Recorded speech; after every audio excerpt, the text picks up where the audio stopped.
मुख्यमंत्र्यांनी दिले।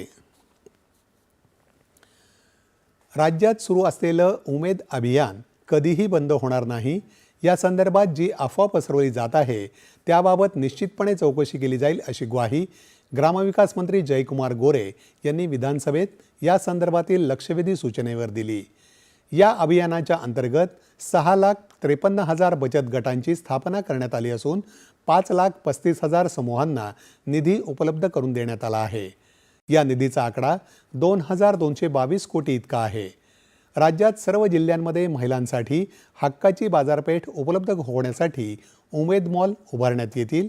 त्यासाठी 200 कोटी रुपयांचा निधी राखीव ठेवण्यात आला असून येत्या वर्षभरात त्यातील 10 मॉल उभारण्यात येतील, अशी माहिती गोरे यांनी दिली।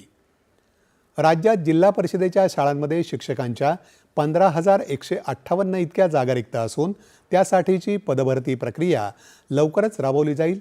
बदली धोरण नव्यानं आणण्याचा विचार सुरू असून मे महिन्यापर्यंत बदली प्रक्रिया पूर्ण करण्याचा प्रयत्न करण्यात येईल, अशी ग्वाही देखील गोरे यांनी यावेळी दिली।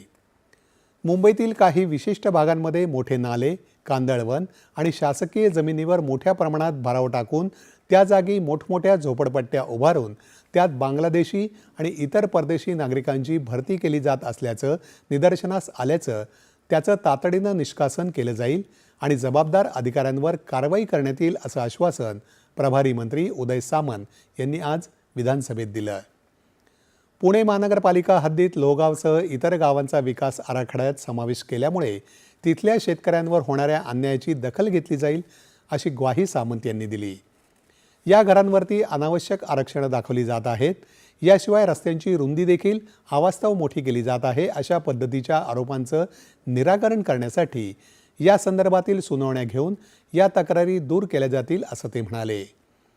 राज्यातील राष्ट्रीय आरोग्य अभियानाअंतर्गत 10 वर्ष सेवा पूर्ण केलेल्या कंत्राटी कर्मचाऱ्यांचं समायोजन कायमस्वरूपी कर्मचारी म्हणून करण्यासंदर्भात येत्या मार्चमध्ये सकारात्मक निर्णय अपेक्षित आहे।